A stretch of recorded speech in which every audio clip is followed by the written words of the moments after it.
After the end of the world, the burnt one woke from a deep slumber, broken, deaf, and blinded.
A spark had once again been lit.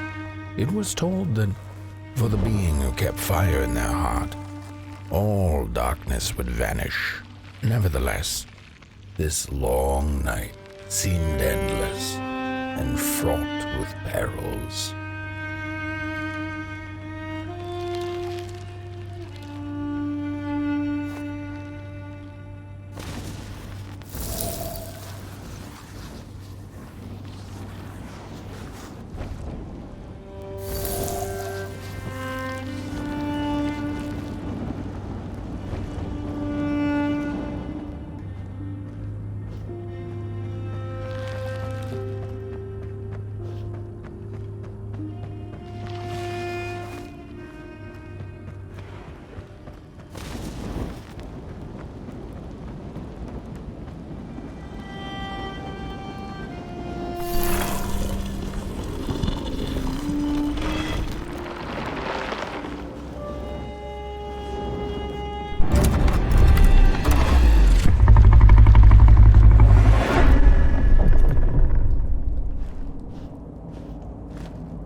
Focus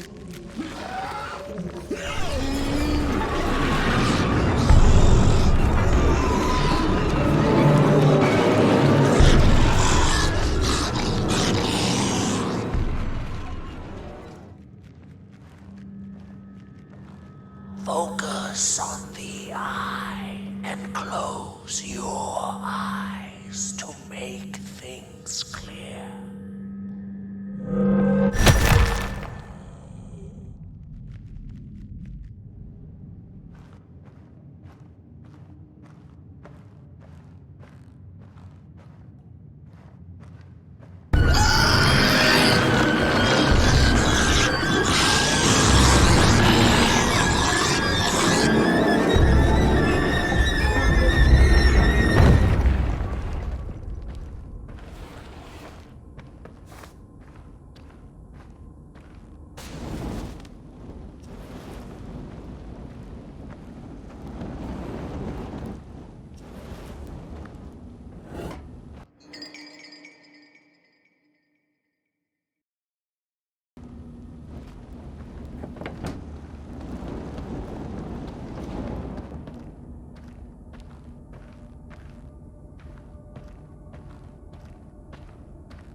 In the midst of darkness, lo and behold, a friendship kindled. The fire that spread with it seemed so small against the vast night sky, small and flickering, but defiant.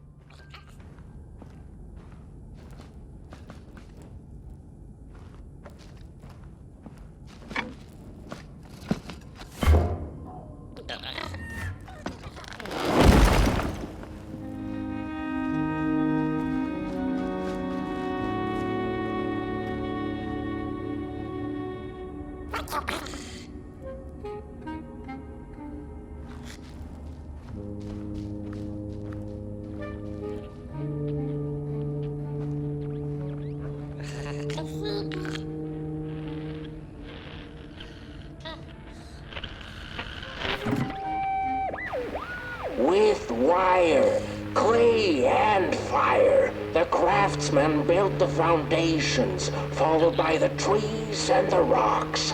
And after them came little houses for us tiny ones to cower in. For existence was so big, so vast, that without a roof above one's head, one could have fallen straight into the skies. And yet, with all that stuff, they didn't know what to do with us. So I reckon that's why they built the Midnight Walk. For us to wander, for lack of reason.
Fires eat fire, it's true they do, but most of all they feed on you. Don't you know? Howdy do. Didn't you hear? They eat you too. Fire, fire, aye, it's true.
And so it was that the burnt one and a small flame took a wander down the midnight walk.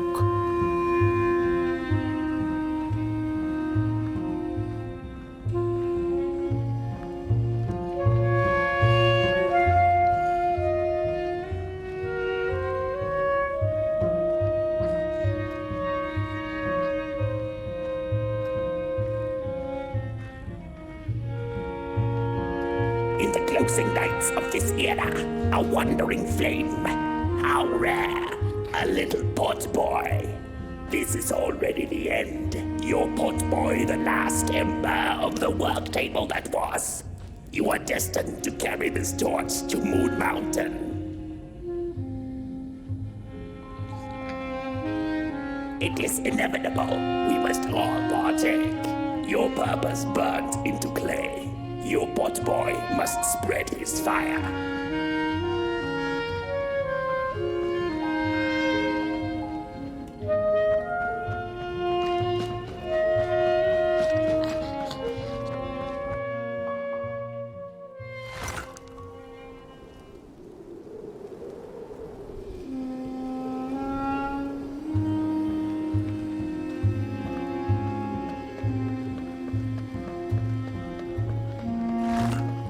Whether they held or lacked reason, it didn't matter. When times were dark and winds blew cold, there wasn't much left to do, and it was quite enough to simply put one foot in front of the other.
Close your eyes.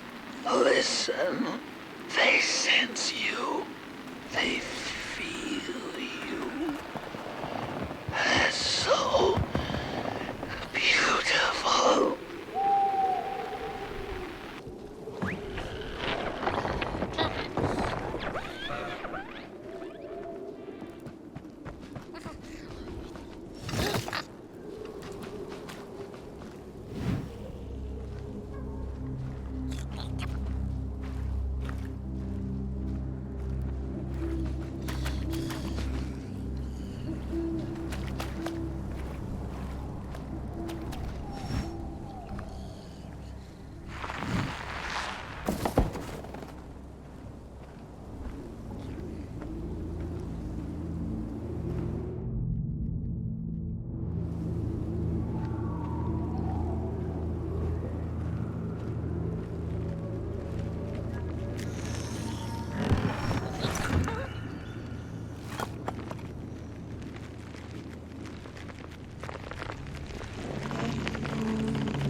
Hey, I'd almost forgotten how it felt. And salutations, burnt one. Fancy meeting one of your kind here. You're the caretaker of this little firecracker? I reckon you must be headed for Moon Mountain. Am I right? Well then, on one hand, it's just a matter of walking down the road. But then on the other, the Midnight Walk has a mind of its own, and a mind to teach its rider a thing or two to boot. So if you are intending to walk the walk, you better... Ah, how was he? Didn't see you there. So glad to see you back on the move. And as I told you, it ran away from its owners. It's been waiting for the right passerby ever since it ended up here. Well, heck, don't let me keep y'all. See you down the Midnight Walk, and burnt one. Wherever you end up this long night, keep that fire alive. It's really all that matters. Don't take my word for it. Just see for yourself.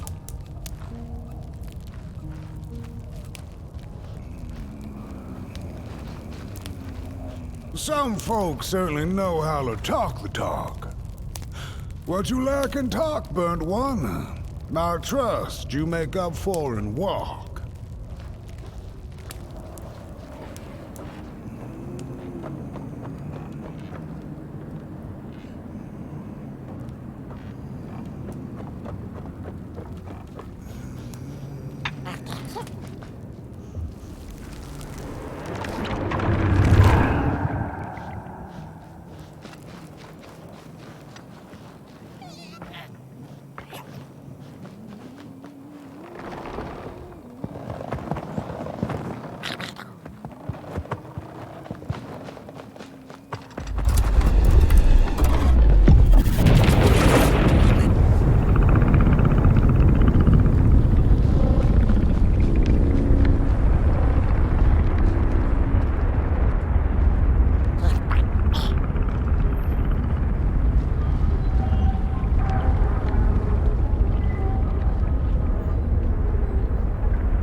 A blank canvas full of possibilities. The dark itself is the key. All it needs is a little spark, and then I get what I need. It hungers for fire. So I take a match, I light it, and I offer it. I give it freely. I have to surrender.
Don't venture into the swamp under the moon, they cautioned.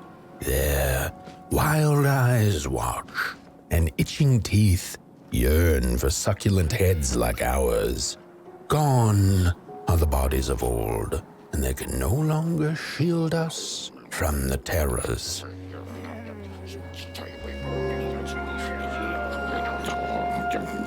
Get bent, limb tree. We don't take kindly to somebody's walking around here with 2 feet.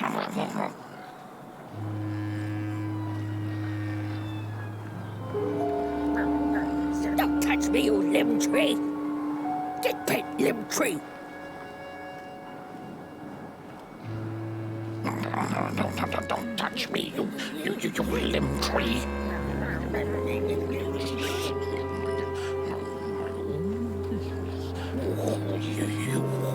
You get out of here. What are you looking at? What are you looking at? No.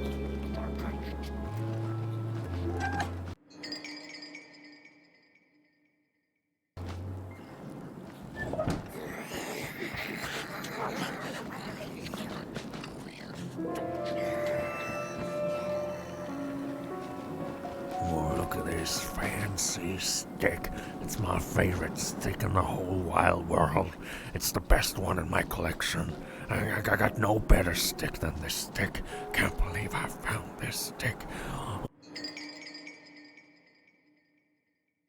My stick! Give it back! No! Oh, my stick! My favorite stick! Oh.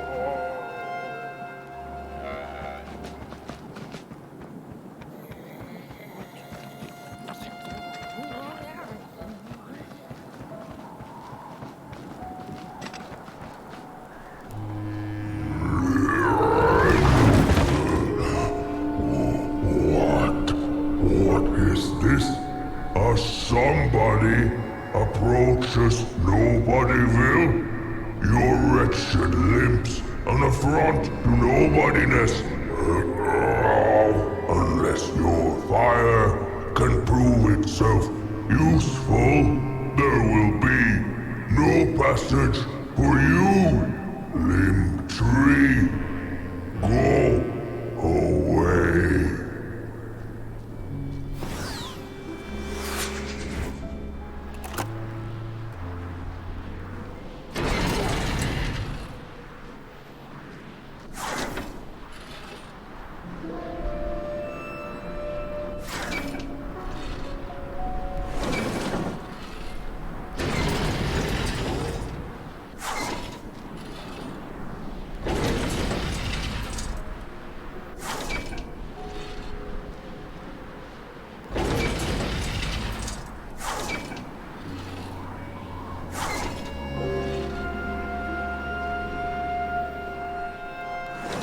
If you light them all, then maybe.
Candles have not been lit since before the great beheading. Now fire is back. Maybe fire can help us with our molgrim problem. The headmaster will decide. Enter, then.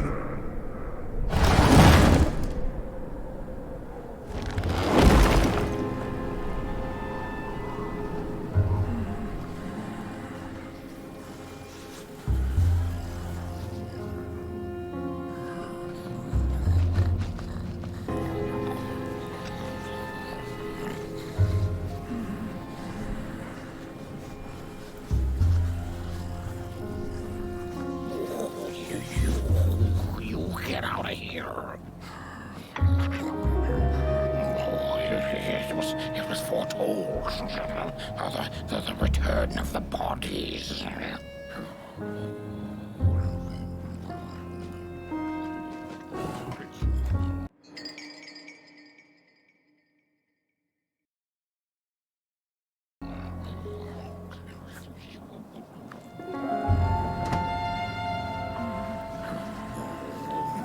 Take kindly to somebody's walking around here with 2 feet, arms and legs, so uncivilized.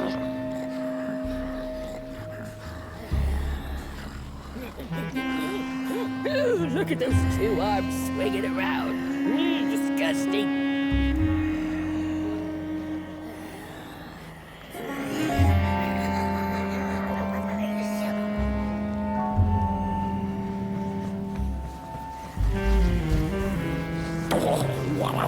What do you think you're doing here? You can't be here. You shouldn't be.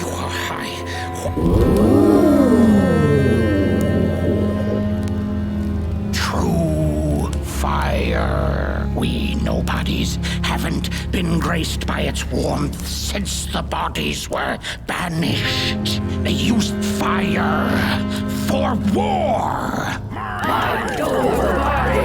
Yes. Now once more, somebody disturbs our peace and sets fire on things with its tiny fire devil. You must leave at once. Leave or face our...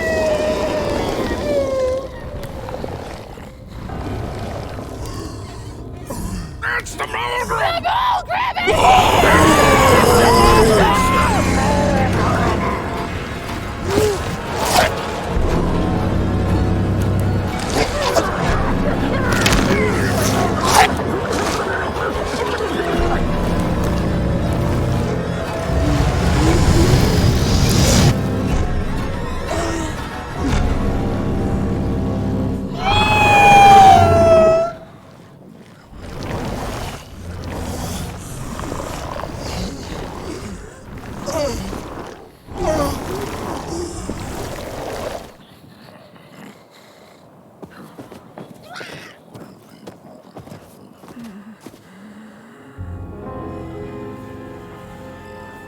I guess I'm the headmaster now. As you've observed with your own head globes, we have a problem.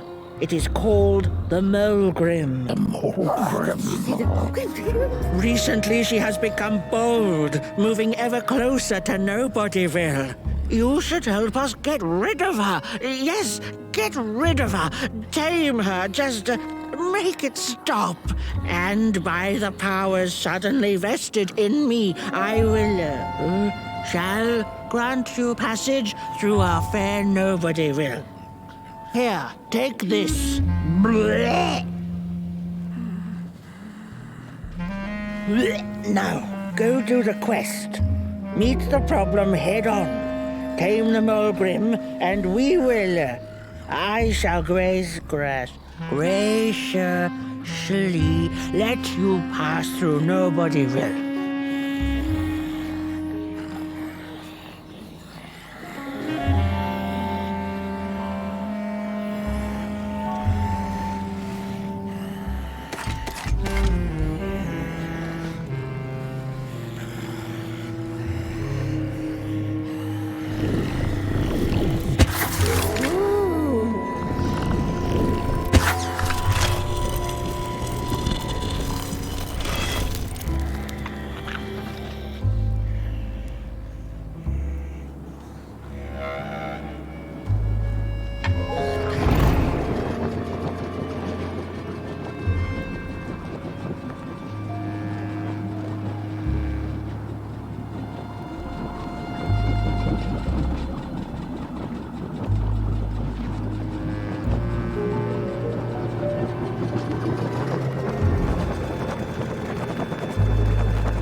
When a sinkhole devours your fire, give it up or dive in after it. An old swamp saying.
Another old swamp saying went, when dealing with a troubled and troublesome molgrim, do not light a fire beneath her, but help her build one from within.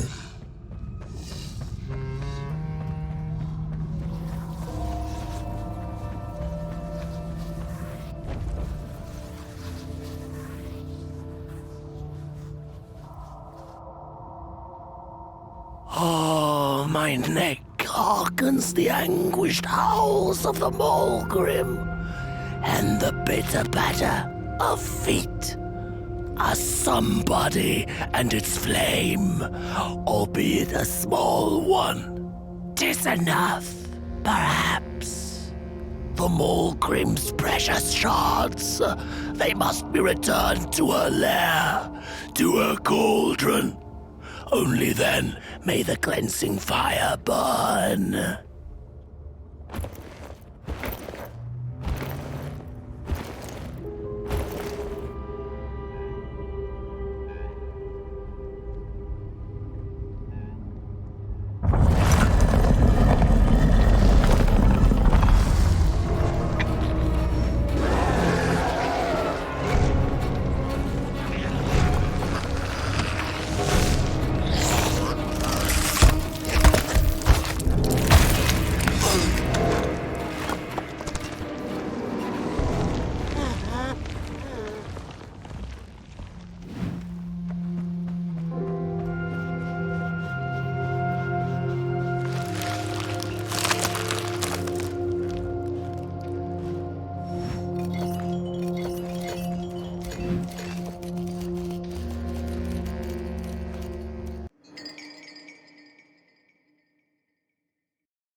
A ragdoll's whisper of one shard kept by the dark itself. Another was stolen by the greedy moonbird up in the hilltops. The last one, perhaps the cowardly head knows.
don't eat me! Well, if you're not gonna gobble me up, then can you maybe take me away from here? Please? Somewhere closer to Nobodyville and away from here. Get me out of this neck hole, please. I'm begging you on my bare chin, and I'll pay you for the effort. Handsomely with a beautiful shard from the molgrim's cauldron. Take me back to Nobodyville, please. I can't take this tension much longer. Oh, I should have stayed in my heady hole.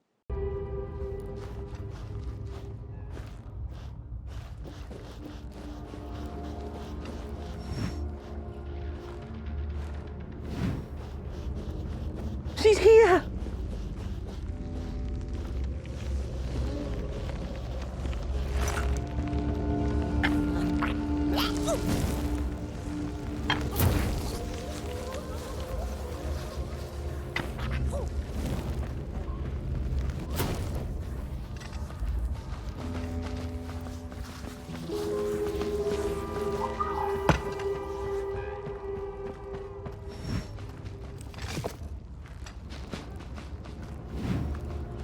I appreciate the brain thought, somebody, but that head belongs to somebody else.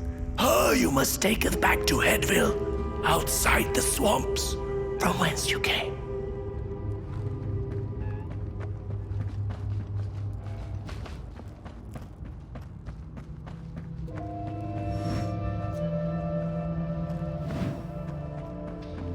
Look out!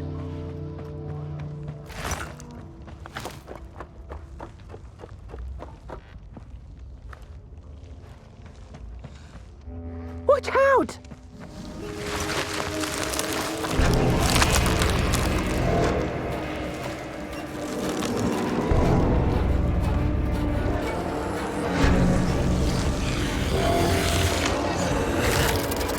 She's here!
Good evening.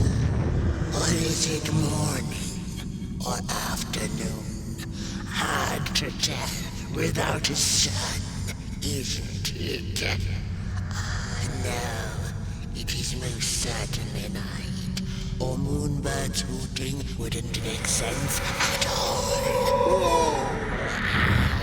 Speaking of sense, will you help an old bird find some in this story? Fire up these dusty murals in the right order, and you will receive a present, a little gift, yes.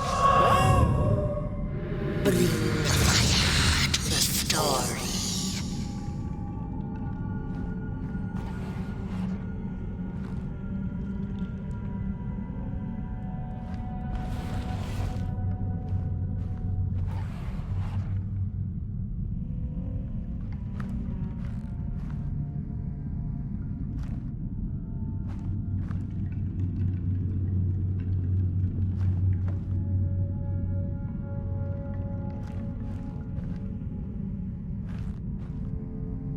Once upon a time, the molgrims lived in peace.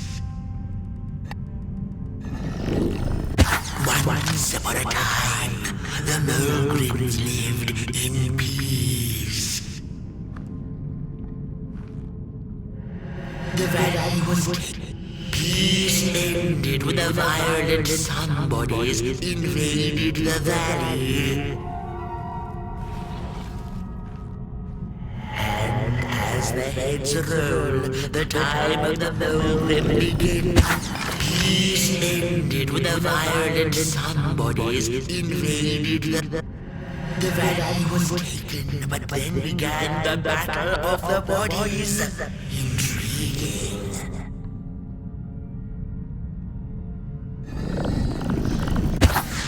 The valley was taken, but then began. The battle ended with a great, gruesome beheading. And as the heads roll, the time of the molgrim begins anew. The battle ended with a great, gruesome beheading. For time immemorial, the molgrims had lived in the valley in peace, sharing good eatings and howlings around their fire, which they had inherited from the skies.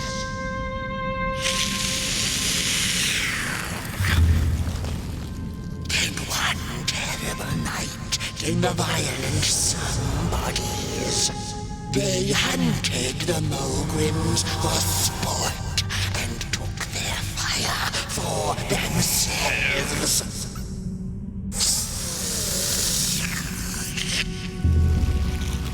But the somebodies knew not what they were dealing with, for as soon as they held the fire in their grubby hands, they began to fight one another with it.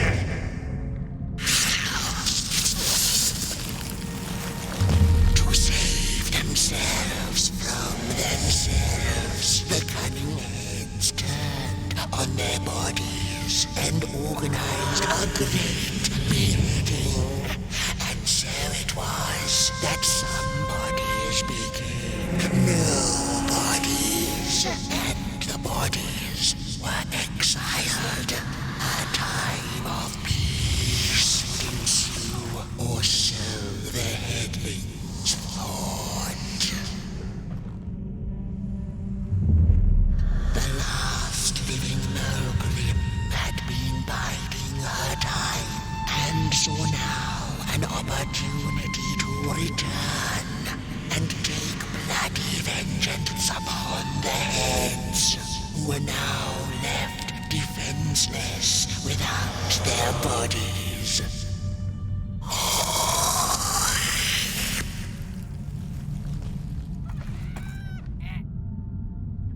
The time of the molgrim begins anew. A storied meal indeed. Moonbird thanks you for feeding her and proudly upholds the promise. A gift. A shard from the molgrim's own cauldron. It looked so shiny in the moonlight. Moonbird simply had to take it.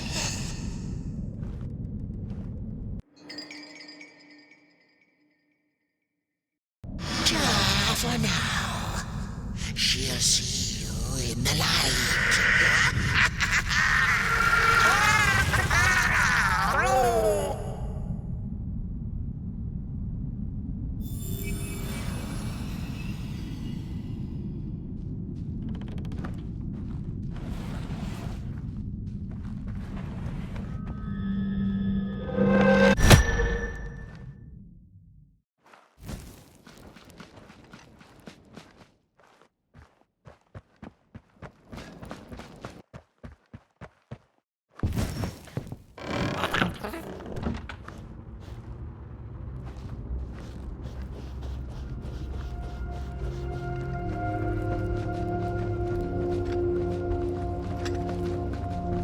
Watch out!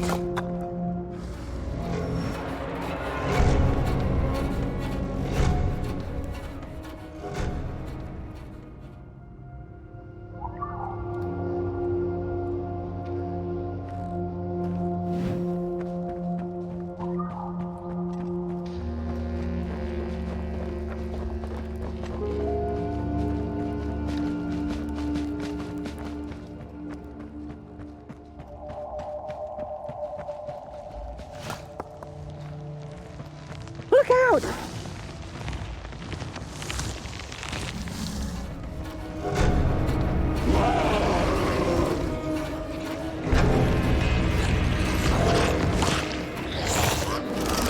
He sees us.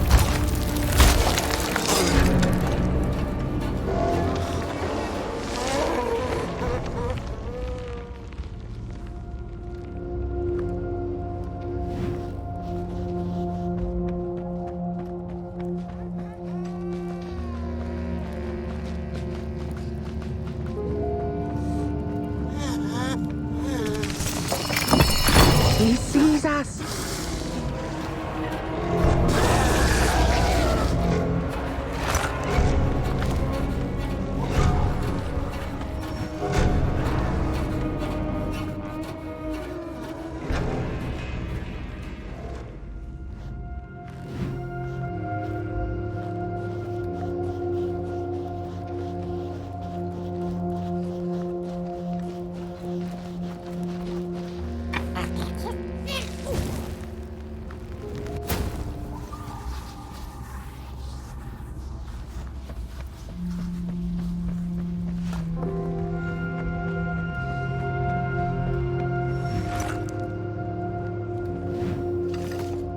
Phew, thanks for saving my neck.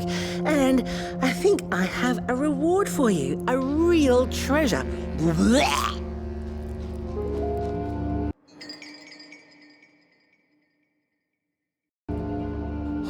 There you go. One of the 3 missing shards from the Molgrim's cauldron. Yeah, I stole it. Oh, I thought I could maybe buy me some kind of ticket away from, well, everything. Start anew, you know? A good head on a pair of healthy, strong shoulders. Eyes on the horizon. Gosh, the horizon.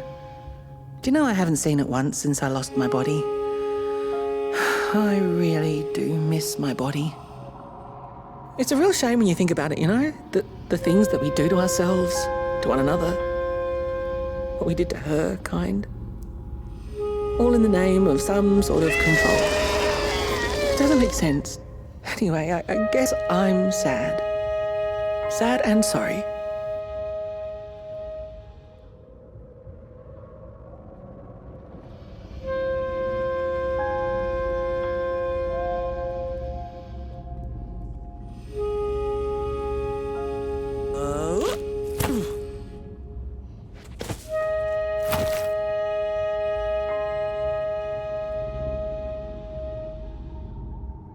Hey, thanks. You're a great listener.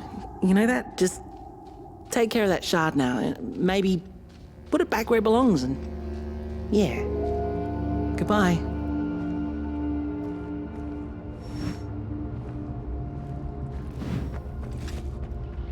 It's easy to lose one's head when everything you love is either gone, broken, or dead.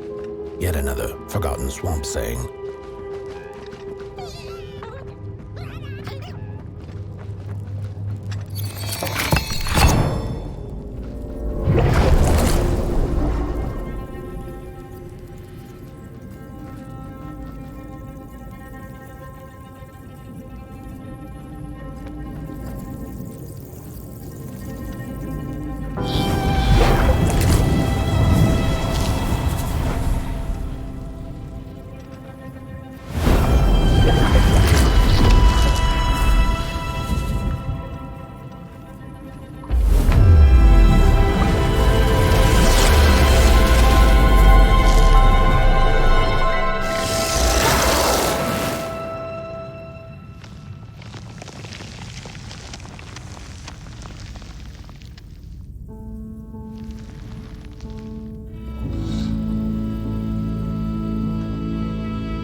she'd never been much for company until she had met the other one.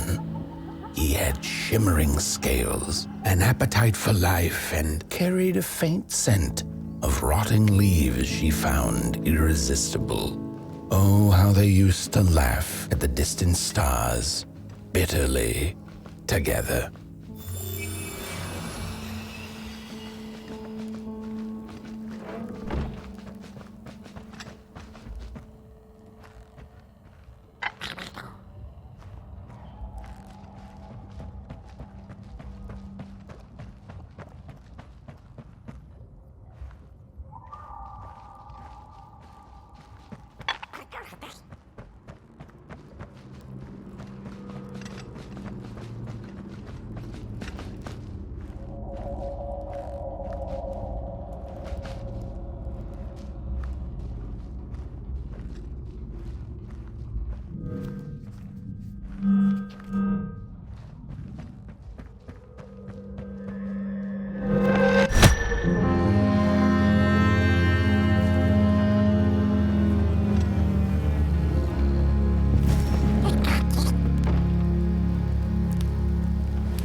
The howls of the molgrim have gone with the wind, and our headaches settled into gentle throbbing. Thank you, somebody, for you have not only graciously saved our necks, but also demonstrated the value of brain mass and heart blob working together. Could it be time for the bodies to return? We must convene on this matter, and you and your wandering flame must now leave through our gates and keep on walking the midnight walk to Moon Mountain. Moon Mountain! Here you go, somebody. This key will open the town gates.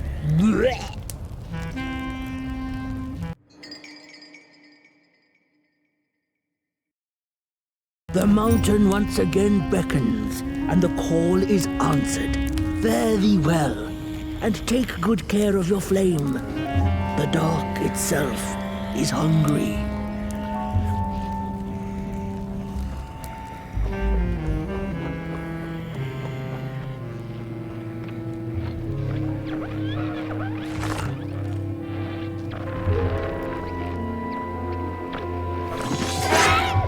Mind over body! Mind over body! Mind over body! Mind over body! Mind over body! Mind over body!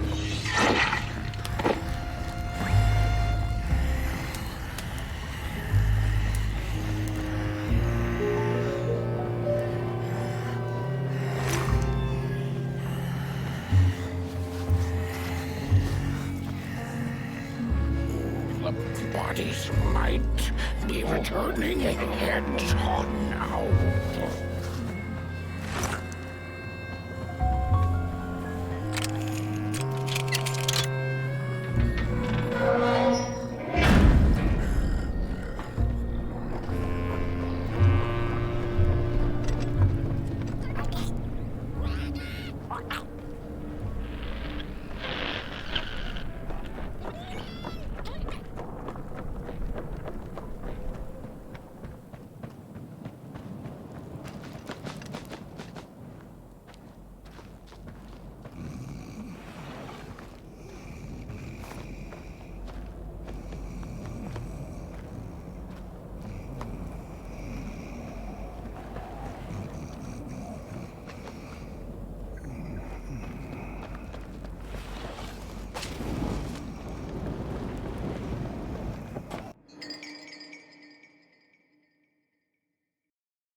Back from a little swamp detour, huh?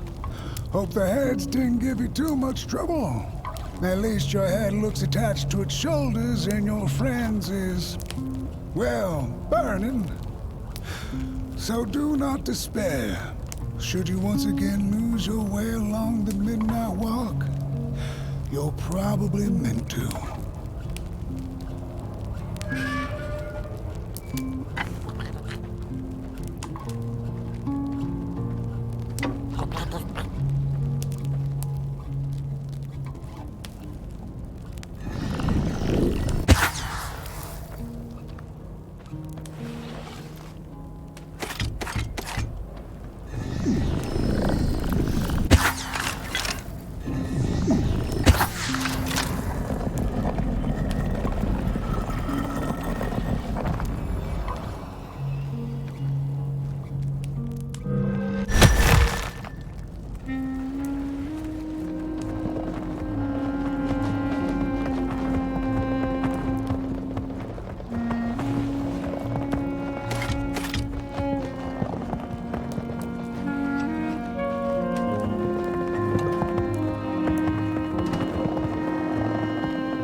We molgrims have a special relationship with fire. We do not cook over it. We do not shed tales around it.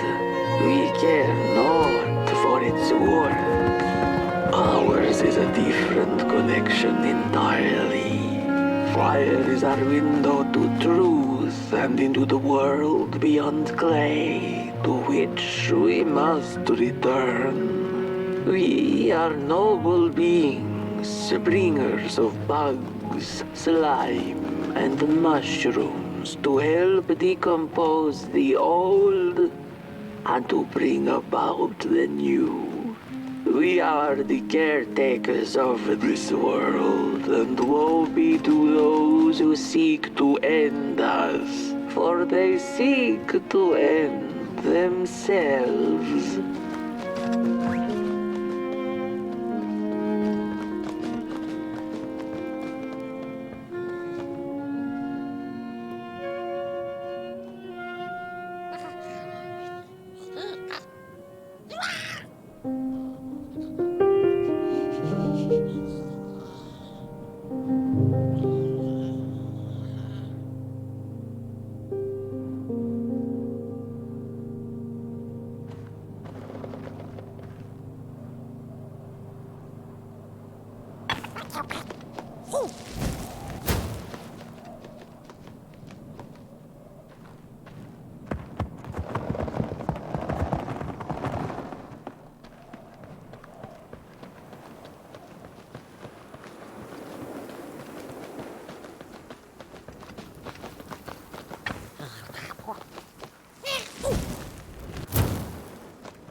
Dreadful was the day when the sun vanished. The waters dried up, birds went quiet, and the dark itself seeped unchecked into the work table as the cold, chewed paper moon rose over the mountain. The night that followed would be long as the midnight walk.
There once was a freezing cat who was looking for shelter when she came across a dark cave.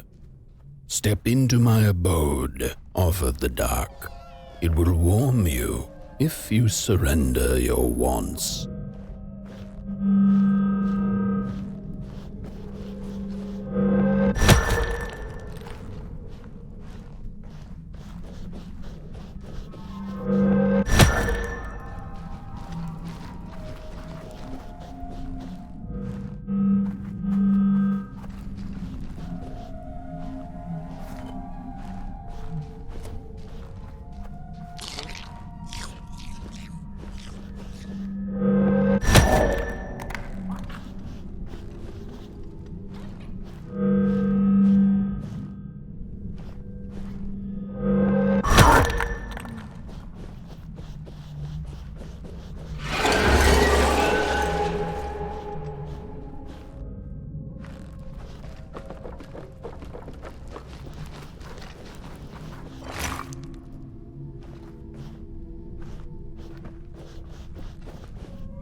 Dark's eyes were much too big and watchful for the cat's liking.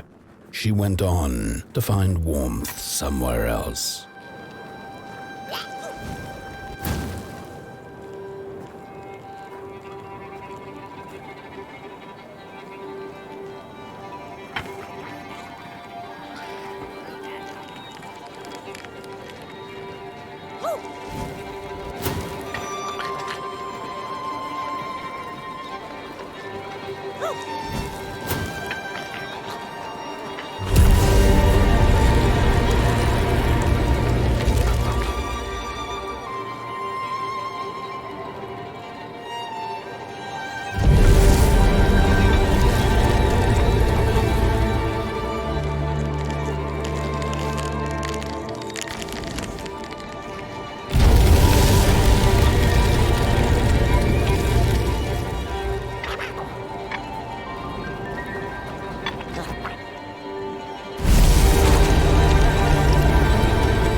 Then the cat saw it.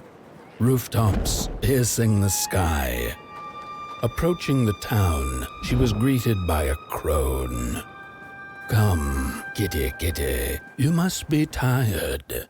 Sit in my lap. Share your soft fur, and I shall warm you for a spell.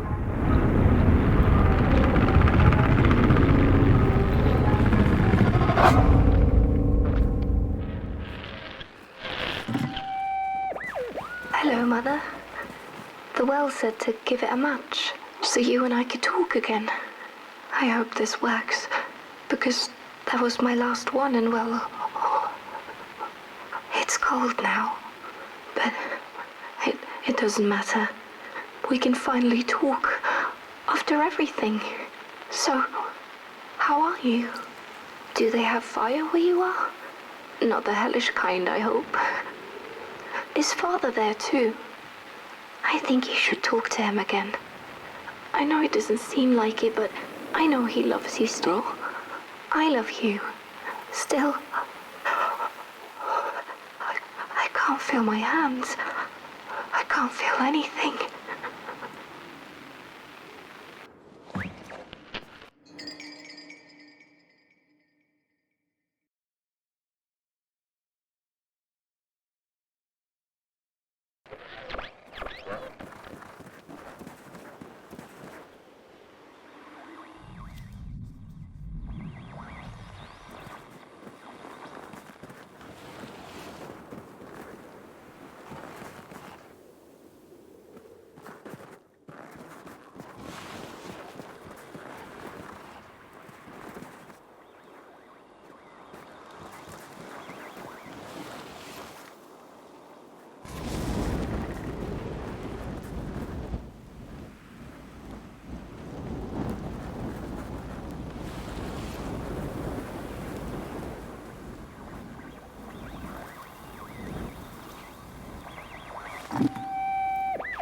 Hello, Mother. The well said to give it a match, so you and I could talk again. I hope this works, because that was my last one, and well, it's cold now. But it doesn't matter. We can finally talk after everything. So, how are you?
Welcome to Coal Haven, newcomer.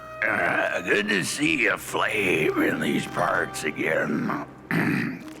I'll be your guide tonight. This furnace here used to run on coal and fire, don't you know?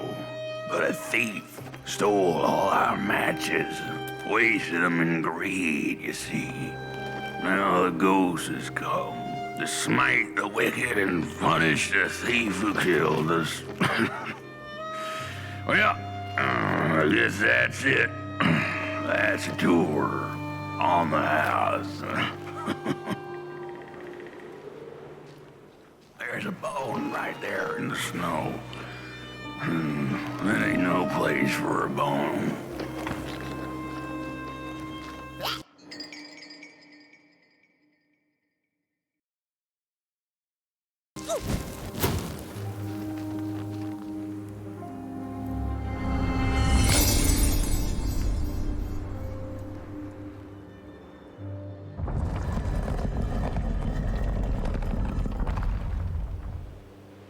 Oh, do you feel that? Something's changing. That furnace was the soul of the city. We used to worship it, us coal miners did. Fed it trees and fire like it was a hungry, angry god. This broken body's going nowhere, but yours is. Walk the streets.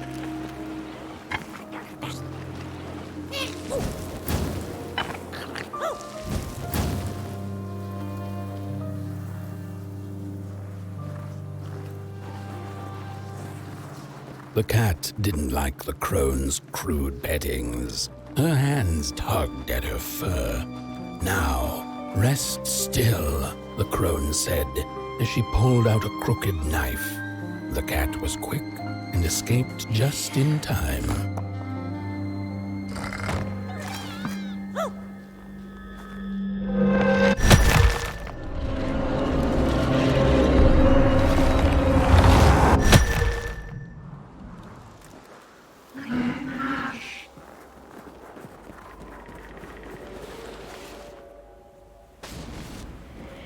Listen for the bone.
seen a ghost.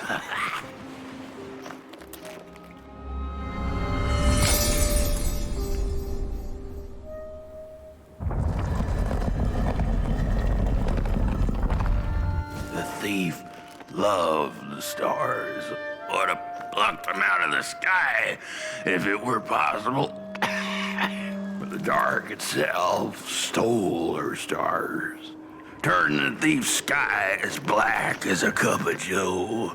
And so the thief began to steal matches and lit them, hundreds of them, like little stars of her own. The crooked path to the house on the hill lies over. Wherever she sought warmth, it had a price. The miners needed the cat to get rid of the rats, and the vicar wanted her protection from bad luck. Bony hands reached out from all around her, trying to grab her. The bird matches lead to the house. Brothers and sisters, hunt down the thief. The matches. Follow the bird matches.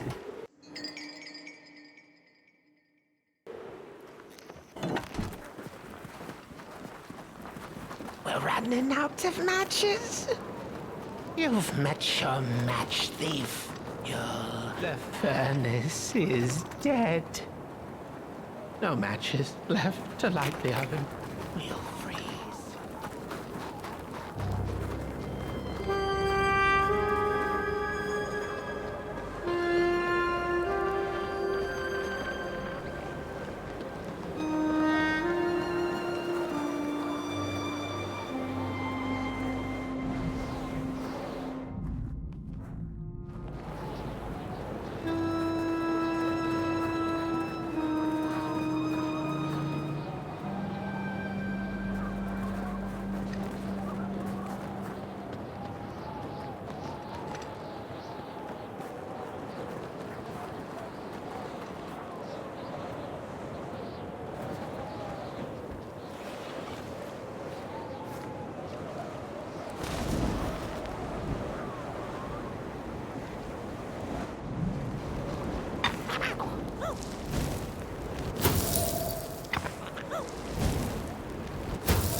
What's... Oh, this isn't my body. The fire, did we snuff it out? Where's... Did I save them? The house. It's ruined. Well, it wasn't supposed to go down that way. They locked the door, threw the key into the woods. Huh. There was so much anger, and now there's nothing. This body is so uncomfortable.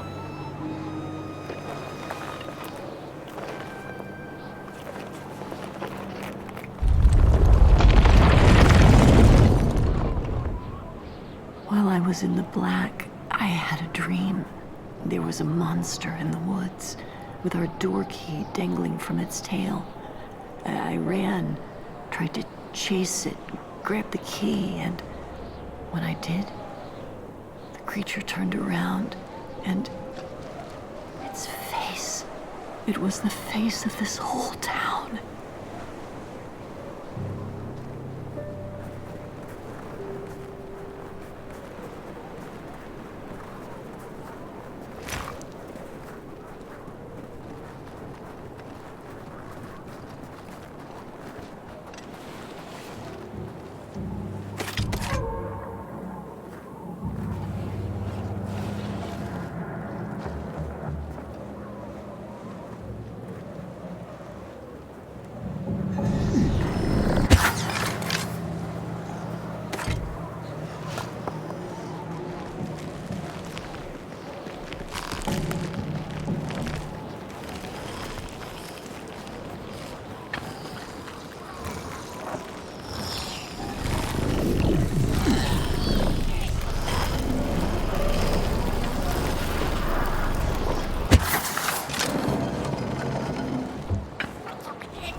That's it, that's the key.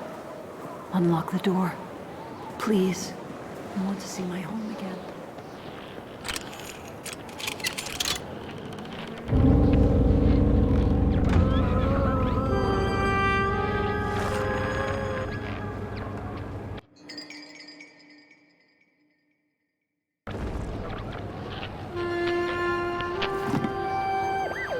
Furnace is getting weak.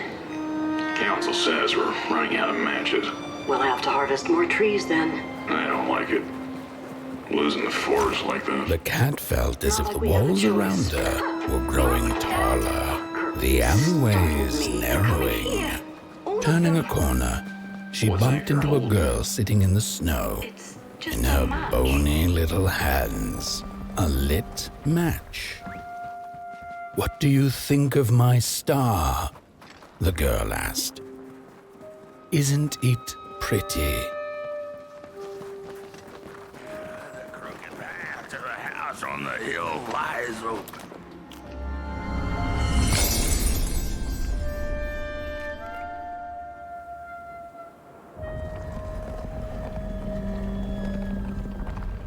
With no matches left, we couldn't light the furnace. and the thief paid a terrible price for her burning greed. As the furnace died, one by one, so did we. But before we perished, the dark itself moved into our hollow husk, turning us cold and wicked. If I had a heart, I'd feel great shame for what we did. I'd feel great shame for what we did. The old man feels it too. Should have been long dead with the rest.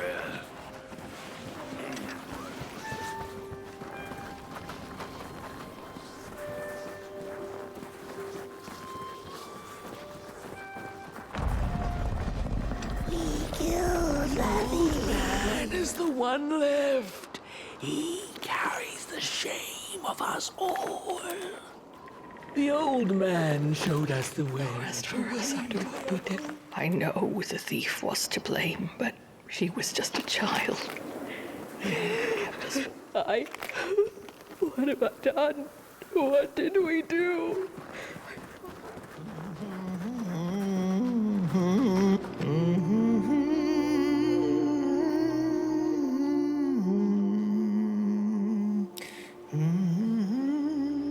Oh, that voice.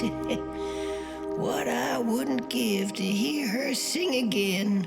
Those sweet, sweet tunes like fallen leaves of the trees that were. Such a waste. Such a shame. I wish I could hear her sing again. Just once. Just once. Oh, I know she stole from us. I know what she did to our town. But she could sing. This town's not much without fire, no. But it's even less without song. If I could just hear that lullaby one last time, I know I'd be able to move on.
That thief who took every match, searched every nook, ready and ended up with nothing but grief.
Little flame, you found it!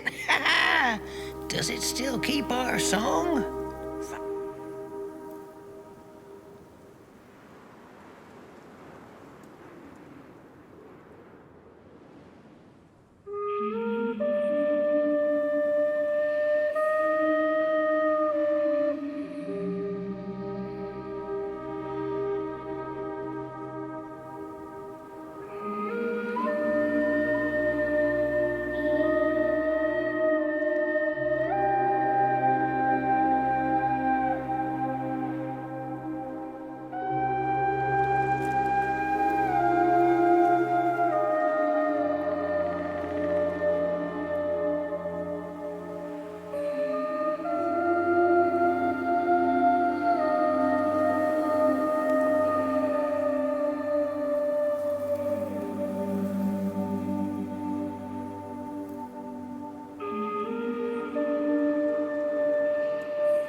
Little soul, you charming little wanderer, my life's companion and body's guest. Where are you off to now? I don't know what I thought would happen. I feel a strange warmth, but just as coal runs deep in the earth, so is the shame a part of me, mine alone to bear.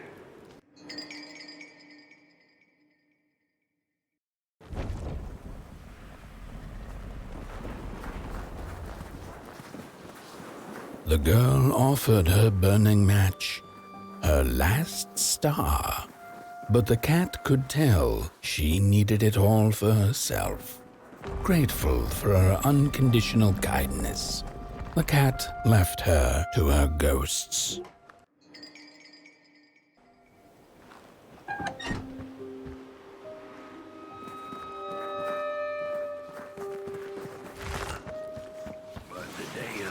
Shall come in the guide.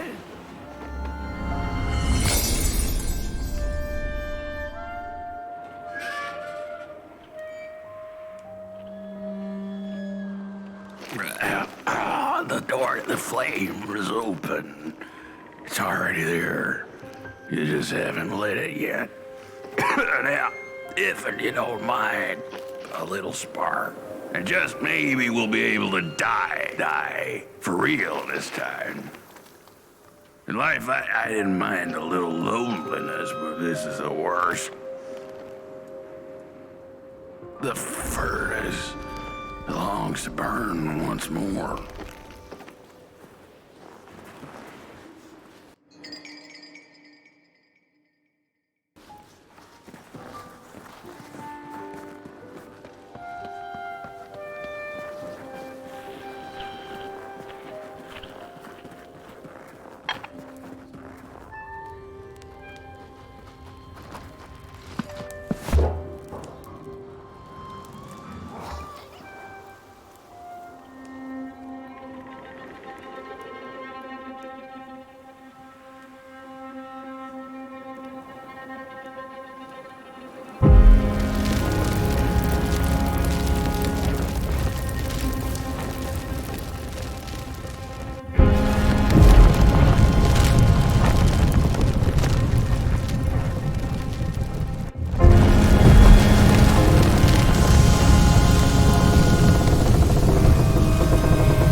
Release me.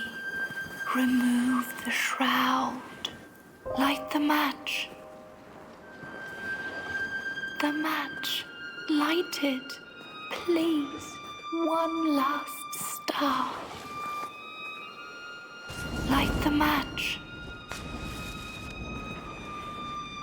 Thank you.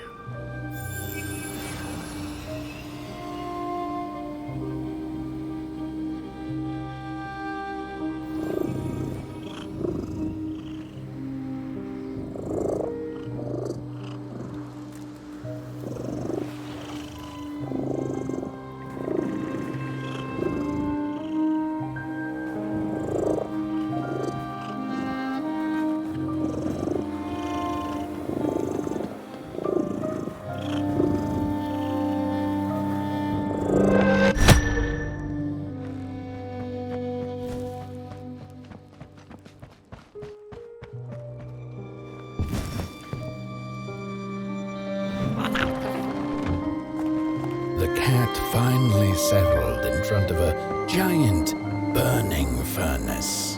In its bright flames, she could glimpse a dark future.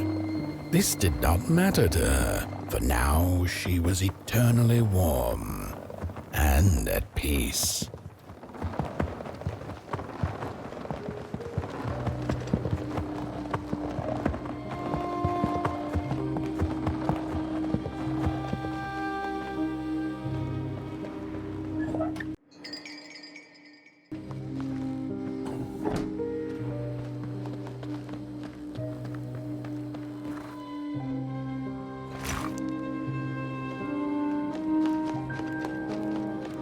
The flame burns still, and the fire has spread along the walk. The cold takes its toll, and Buttboy's flame flickers. But it is still enough for the climb to Moon Mountain, to light the final fire. The road always leads to Moon Mountain.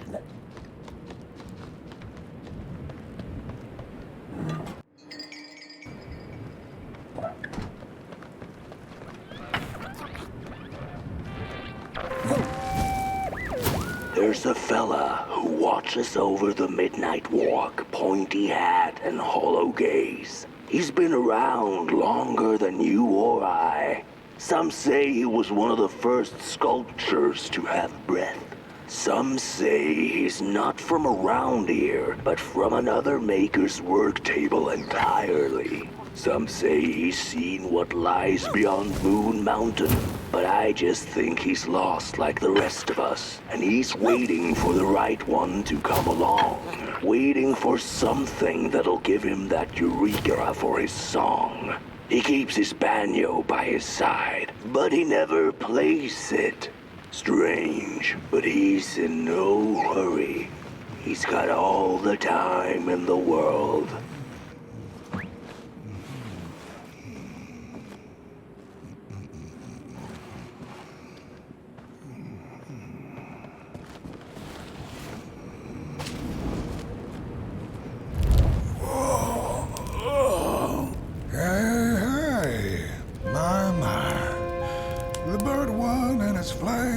The road's been long, hasn't it? And it just keeps on going, don't it? Why don't you rest here for a spell? Change is in the air. Warm winds coming in from Coldhaven. I trust you're not pushing that little flame of yours too hard. He is mighty, no question about it. But between you and me, he still has a ways to go until Moon Mountain. Heck, it ain't my place to tell you how to tend your flame. I'm sure you'll be fine. You'll be just fine.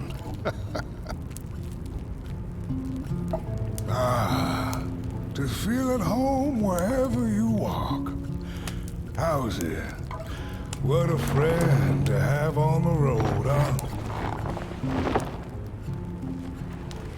Now, there's an open door invitation, if I've ever seen one. Go on in then. Get some rest. I'll keep watch.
a boatsman went out into a foggy lake to find peace.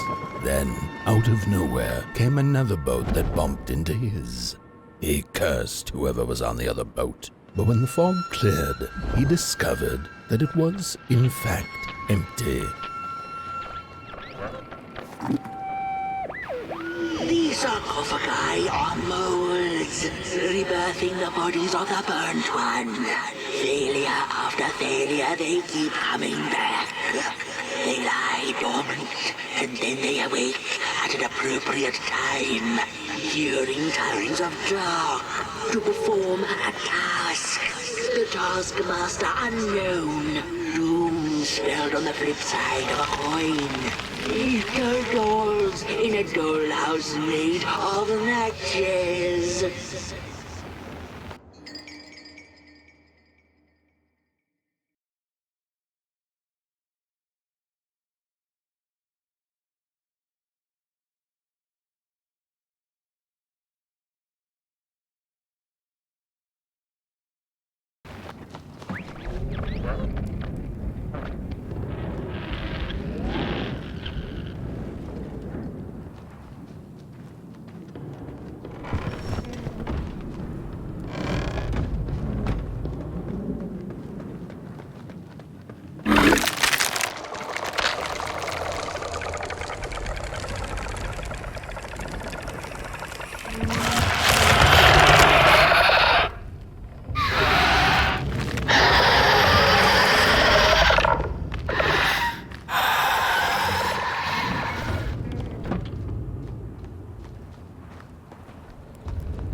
A story without a little adversity.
light the fuse. It will guide the Portrayed and mayhap feed Moonbird. A symbiosis most reasonable, don't you agree?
On the menu, crows.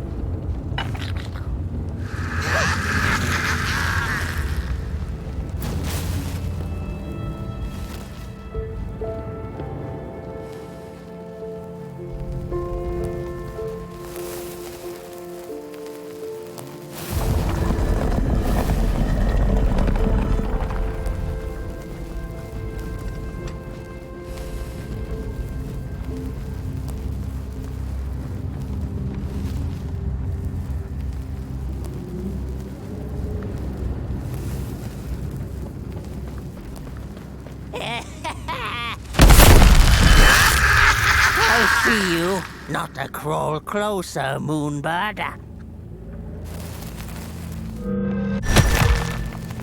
Avert your greedy gaze. The moving pictures are not for you.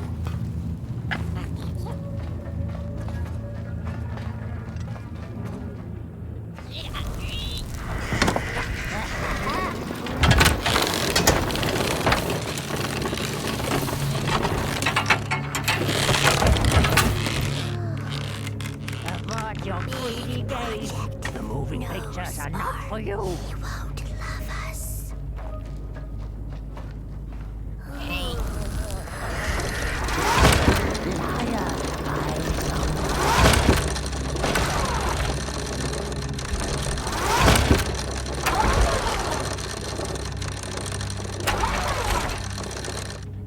Avert your greedy gaze. The moving pictures are not for you.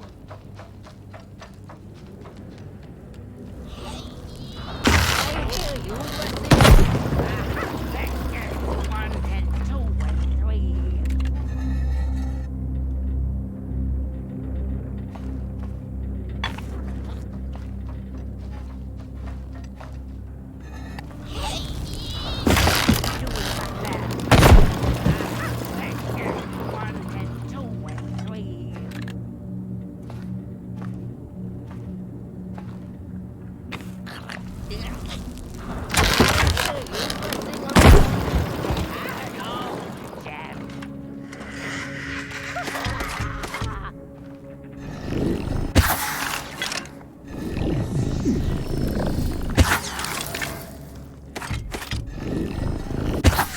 Birds of the dark everywhere.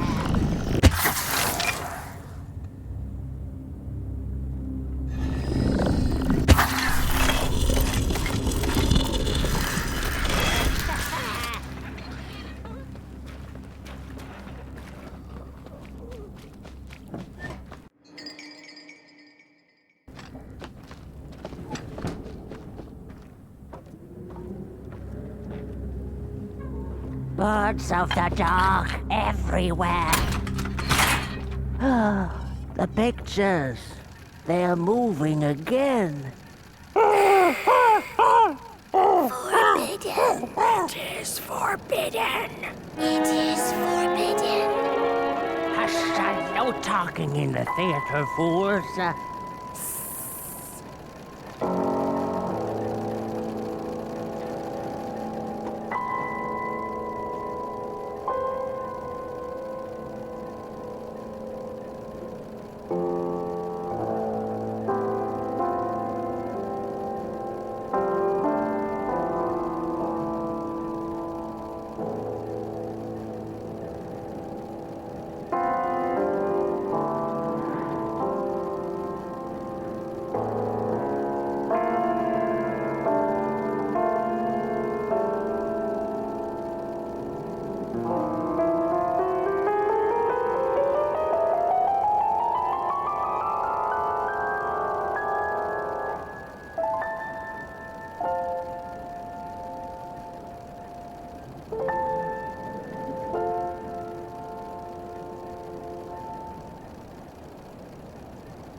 Stories. How I cherish them.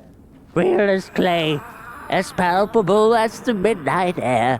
They're all we have left once the dark has taken the last campfire from us. The projectors tell a story of failure. The craftsman projects it onto his creations. He keeps building without love for his craft. He needs to see it. Well, yours might not be a movie I would watch, but a story is a story.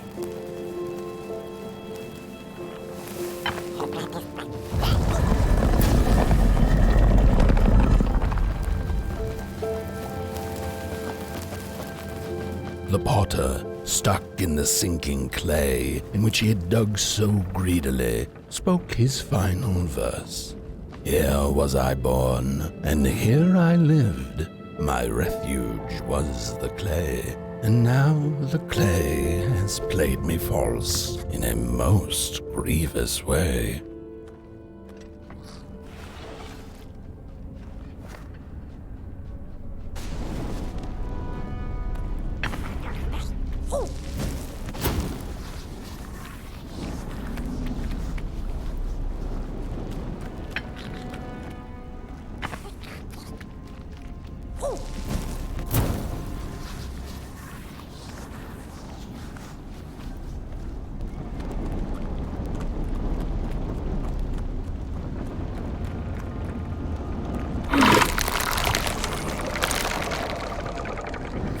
Blind explorers discovered a sleeping beast. Each of them touched it and described it to one another. Its skin is coarse, said one. No, its ears are big, exclaimed another.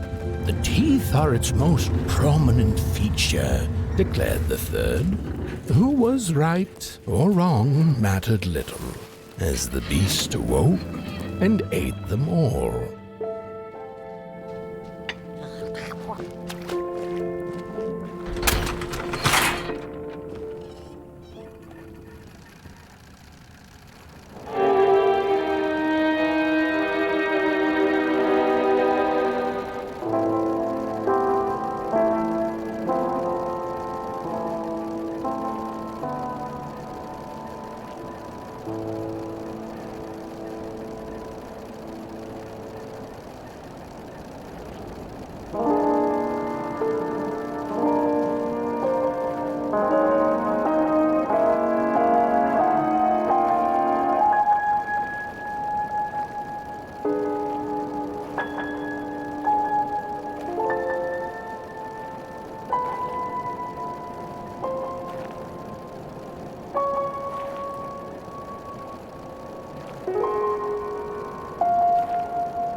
ghostly reflections of the daughter. None of them will ever dance, ever feel the warmth of their maker's heart. They can never be enough.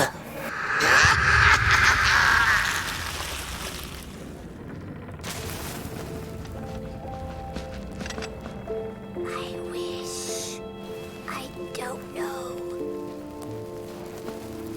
After years of searching for her son, the weaver was convinced she had lost him to the dark. One night, there came a knock upon the door. "It's your son," said a voice. "Please let me in." Thinking this was some cruel spirit come to mock her grief, she remained silent until her son gave up and left, never to return again.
Most of my life, I've been afraid of the dark. When I was little, my childminder got annoyed with me and tossed me into a wardrobe as punishment. She let me sit there, alone, and I sat perfectly still so that no closet monsters would notice me. It was the longest, most terrible 15 minutes. Many years later, I don't know what happened, but now I love sitting alone in the dark. I get into the wardrobe, close the doors, and I sit perfectly still. It's like a void, empty, but not cold, where nothing exists and everything is possible.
it just the way the father hoped the daughter would fill his heart with fire, failing to see that she needed a fire of her own.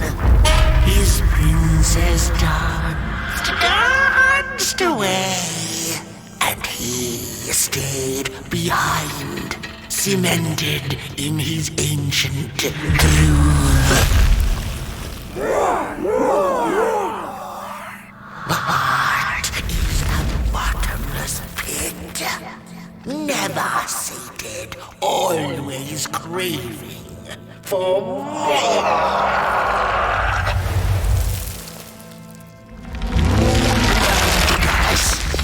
Enough. Keep on walking the midnight walking. Don't run all the way to your infernal doom. She will be there to gobble up the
wanderer asked the craftsman, "How do you make such perfect sculptures?" To which he replied, "Oh, there's nothing to it really. I go into the dark woods. I find the sculpture already waiting inside a tree. And then it's just a matter of carving it out."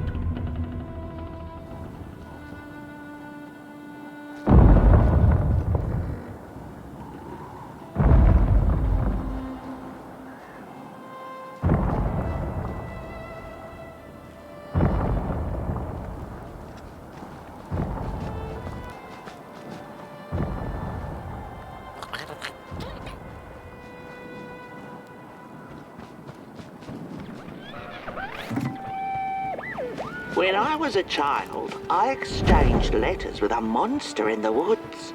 We were best pals, and we shared all our secrets with each other. One day, my sister told me that the monster wasn't real, that she'd written me all those letters to play a joke on me. But the joke's on her, because I knew the truth about the monster in the woods, and we exchange letters to this day.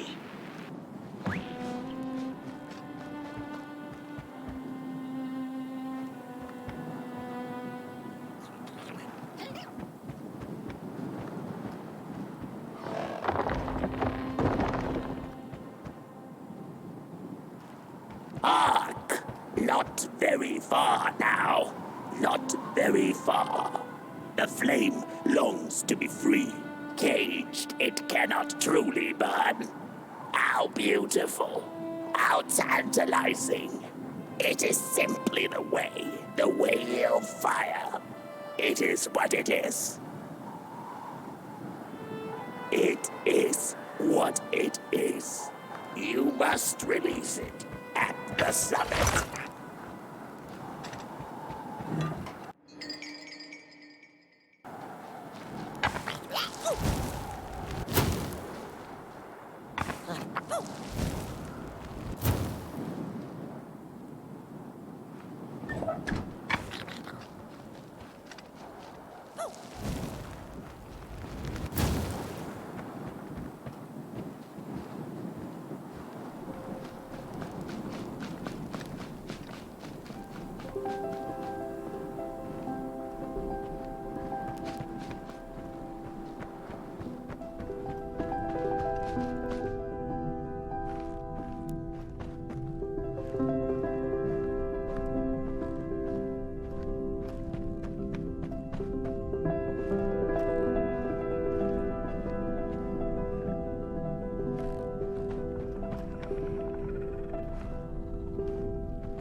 When the nameless maker lost his creation to the dark, he went back to the great drawing board.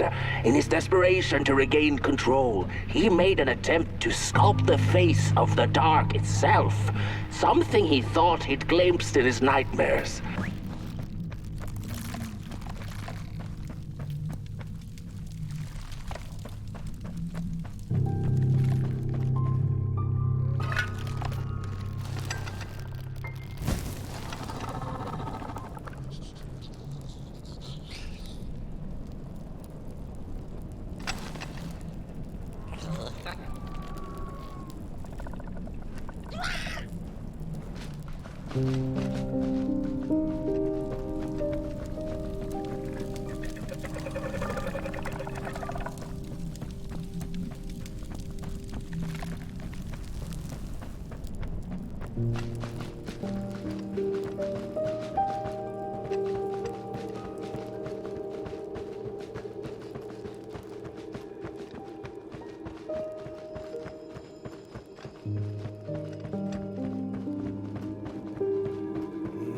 Whoa there!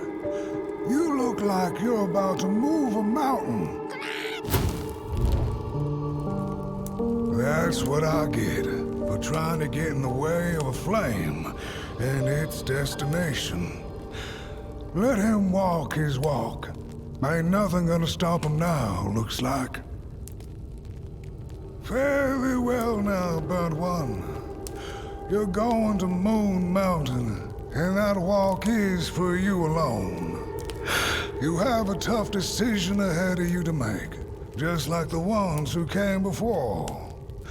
But they're all long gone. In the end, all there's left to follow is your own heart.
When I was a child, I exchanged letters with a monster in the woods. We were best pals, and we shared all our secrets with each other.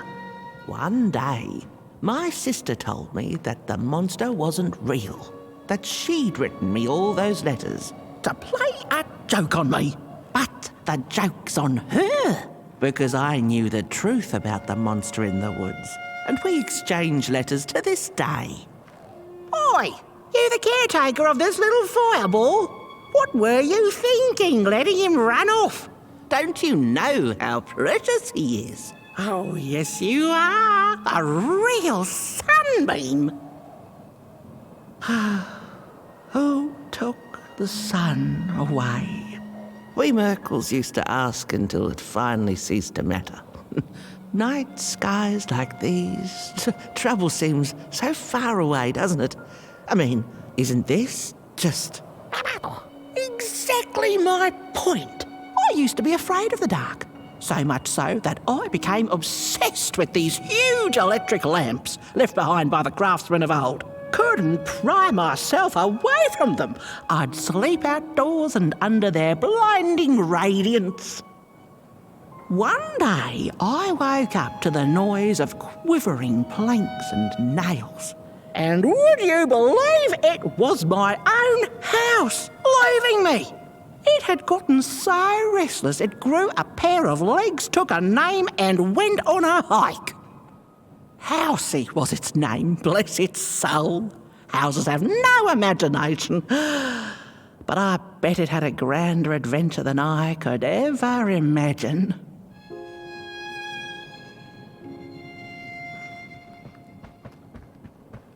This little flame is your home, burnt one. Keep him nurtured and safe, and you'll always find yourself in the right place. Through the rain, in the dark, and over Moon Mountain. Look at those stars burning like so many candle lights.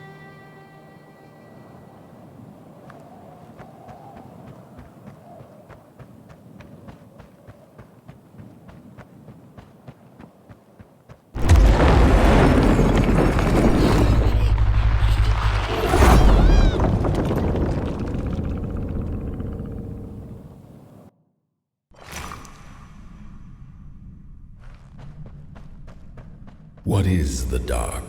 Is it ugly and cruel? Is it a place for monstrosities, for fools lost in the woods? A terrible void where all your nightmares come true. The dark could be a friend, perhaps a space where we might find each other. All of us equal under its cloak.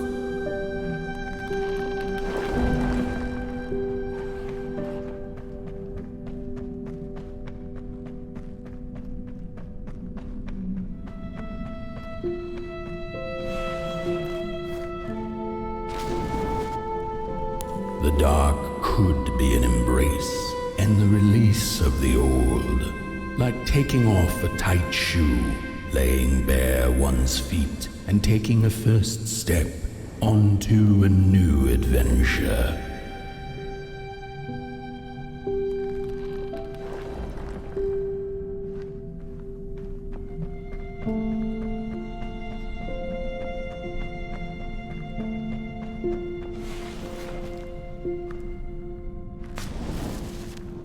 The dark could be a moment of clarity and calm, a break through icy clouds and the shameful stories we tell ourselves that fetter us to the clay and mud.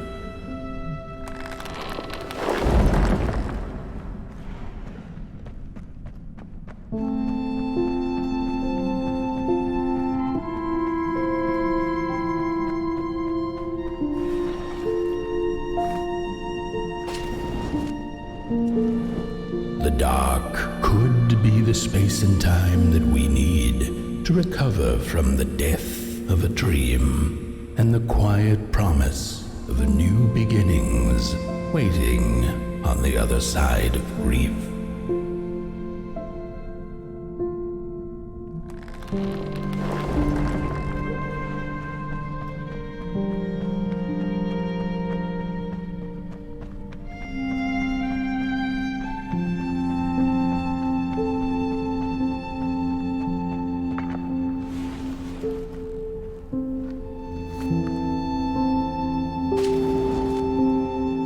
In the end, the dark remains a mystery, its secrets locked away behind the stars. But one can rest assured that it is always there, watching, patiently waiting for us to enter it, with fire in our hearts and with eyes wide open.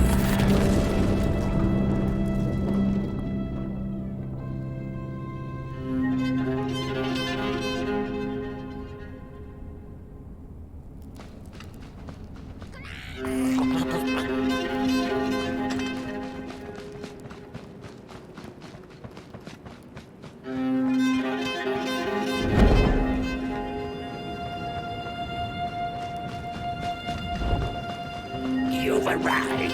Hark! Your fire is dying, but the last embers will light the final fireplace and send your pot boy home. Can you do what you must? Naturally, you must. It is destined, and you will be loved and forgotten.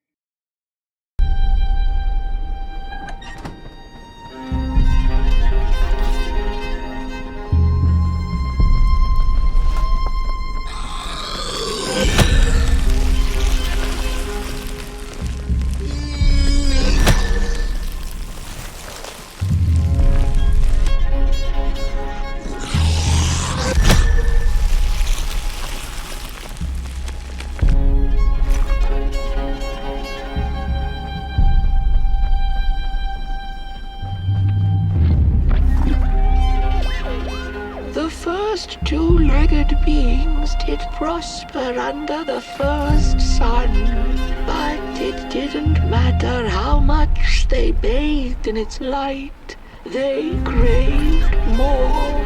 They sought to cage the sun, harness its power, and make it theirs. But the makers in their foresight had put the sun far, far away. So far that no creature could reach it.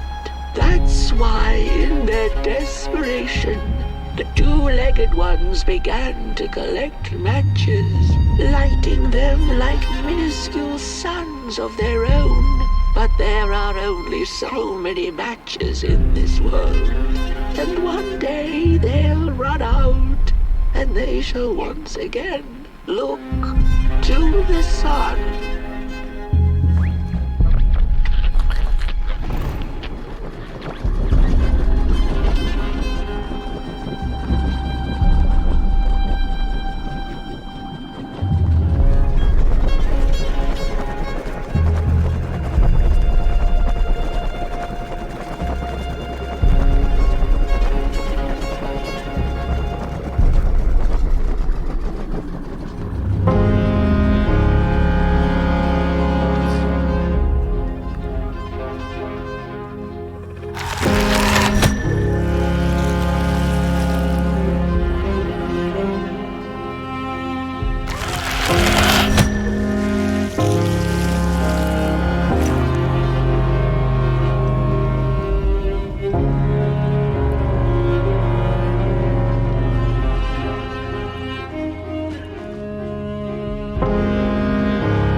had this wretched gut feeling like something was up, like something was on the way, a danger I never could have guessed. I figured that's just how I always feel, and my worries seldom come true. And now here I am, and I have been for some time now, and it just won't come back. I'm thinking, while I had it, I didn't know what to do with it, how to care for it, enjoy it. But if I had it again tonight, I'd probably waste it all over again.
Once upon a time, some folk on the other side of this and that had the most strange and beautiful dream. I hope that tonight you caught a glimpse of it, and I wish you the levity and grace to smile in the darkest of times and on the way down your midnight walk.